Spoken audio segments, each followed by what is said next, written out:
early reviews are out for Hogwarts Legacy, and they're actually looking pretty solid, which is shocking since tons of the people now writing about the game demanded their audience boycott it. But of course, the journalists who decided to review it in most cases have put paragraphs in their articles about how much they hate JK and how it made them feel bad for supporting a world that she created. I have a bunch of different things to show off, but before we get into the topic at hand, if you enjoy the content that I create, please make sure to subscribe to the channel and hit the notification bell. Follow me on social media like Twitter or mine so that you can see when my content is posted. And of course, if you do really enjoy the videos and the live streams that I create, please consider becoming a Dark Titan via Patreon or a supporter via YouTube memberships. So, I had made a tweet thread about this earlier, but as you can see, going on over to Metacritic, the scores are sitting at a very solid 82 out of 100 right now, which is honestly kind of shocking seeing how much backlash there has been around JK and the leaks.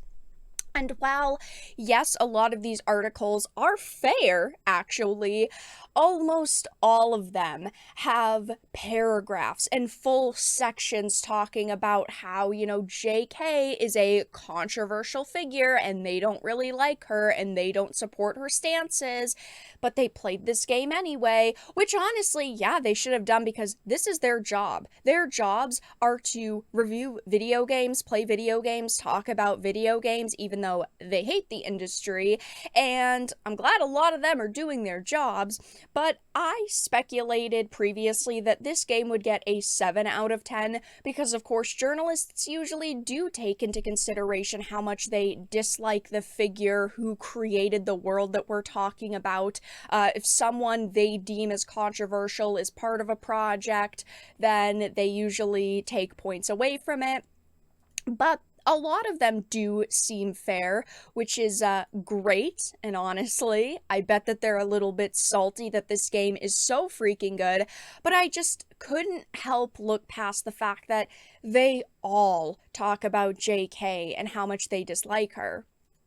As I mentioned, I put up a tweet thread on this, and I have several examples in here, but I wanted to show you some of the highlights. So IGN put this up. IGN actually gave the game a 90, but it seems like maybe their scores were, hit down a notch because of JK. It says the elephant in the room with Legacy is Harry Potter's creator, whose comments about transgender people in recent years have left a sour taste in the mouths of many current and former Potter fans, both at IGN and around the world. It says that some people have called for a boycott of the wizarding world altogether, including Hogwarts Legacy, though Rowling was not directly involved and there are good reasons to believe the developers at Avalanche don't necessarily share her views. Regardless, IGN has always and will continue to champion human rights causes and support people speaking with their wallets in whatever manner they choose. Basically, this whole section reads as, yes, I unfortunately had to be the one to review this game and my name is slapped on this article. Don't cancel me over it because I only work here. I'm only the talent here. It's so hilarious because they are trying to not get canceled. For weeks and months in this case, IGN has called for a Legacy boycott. They have said that people should vote with their wallets and not play it because basically you're a bad person if you support it. And now, because they were, it seems like, probably told you have to do this because it's your job, they're adding sections like this saying, well, I don't agree with JK's stances, so don't get mad at me over it. Then we have PC Games, which of course also added a giant section saying the creator of the Harry Potter series has made a number of transphobic remarks on social media in recent years. Warner Brothers has the license to make games based on Harry Potter, and while the details of that deal aren't publicly known, and Warner Brothers Games says JK is not directly involved in the creation of game, it is likely that as the creator and owner of the IP, she will earn royalties from its sales. Yeah, and honestly, she deserves to. You may dislike her, and that is perfectly fine. We are not going to like everybody in the world. Not everyone is going to agree all the time. She did still create the wizarding world and create these characters and these stories, and she does deserve to get paid for it. It reminds me of how Emma Watson about a year ago came out and said that, oh, she'd be totally up for rejoining Harry Potter and doing more shows or movies as long as JK basically gave up the IP and she had no affiliation with it and she wasn't making any money from it. That is just really pathetic. She created it, and we shouldn't rip away a creation from somebody simply because you don't like them. And then we have NME saying Hogwarts Legacy has received a large amount of attention and criticism in recent months, stemming from JK's recent commentary around trans people and rights and her controversial opinions about gender identity. There are millions of people who agree with her, and there are millions of people out there who are playing this game simply because they want to. I do think that the journalists are pretty salty over this whole situation.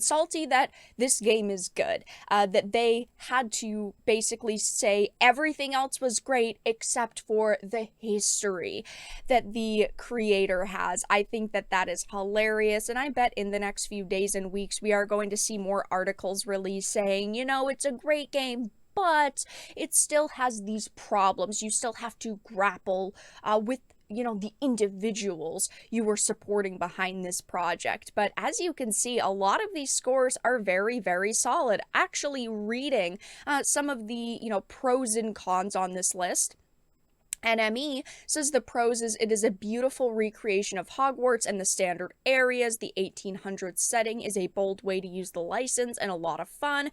Use of cool magic to do some very cool effects. And the only cons they give are RPG elements are very light and worlds can feel lifeless.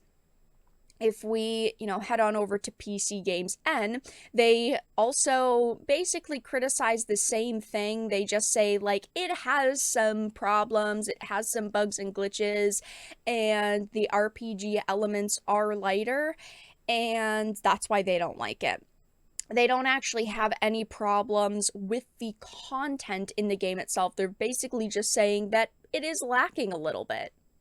I am personally extremely excited for this release. I will be live streaming it tomorrow on launch day because, of course, if you purchase the deluxe edition, you did get 72 hours early access. I am very hyped for it. I hope this game is as good as these journalists are saying.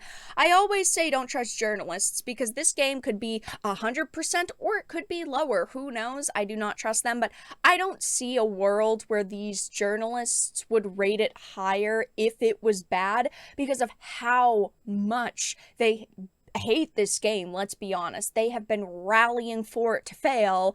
I don't see a way that they would praise it if it didn't deserve the praise. But that's all that I really had to discuss in this video. Let everyone know your thoughts in the comment section down below. If you enjoyed it and found it important and informative, please make sure to give it a like, share it, and subscribe to the channel. And of course, if you didn't, make sure to give it a dislike. I appreciate your support either way, but I will talk to you all again in the next video really soon.